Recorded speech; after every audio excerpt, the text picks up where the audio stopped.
তারেক জিয়ার সঙ্গে বৈঠকে বসে আসুন্না ফাউন্ডেশনের আহমদুল্লাহ, কিন্তু ওই পত্রিকার সম্পাদককে দাওয়াত দেওয়া হয়নি। তিনি ক্ষেপে আগুন হয়ে গেছেন। তিনি বলছেন ইসলামের মূলধারার আলমদারকে বাদ দিয়ে সালাফি লামুজাবিদের সঙ্গে মওদুদিবাদীদের সঙ্গে প্রধানমন্ত্রীর বৈঠক করেছেন।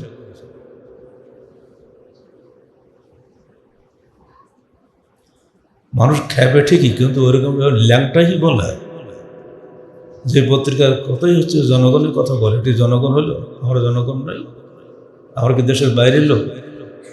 অথচ এটাই হলো বাস্তব যে পীর মাশায়েখদের ইসলাম এসেছে ৬০০ বছর পরে, আর আহলে হাদিসের ইসলাম এসেছে মাত্র ১৫ হিজরিতে।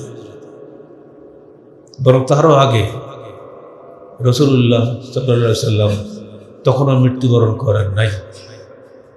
তখনই আরব বণিক ও মুহাদ্দিস উলামা ইকরামের মাধ্যমে বাংলাদেশে ইসলাম আসে।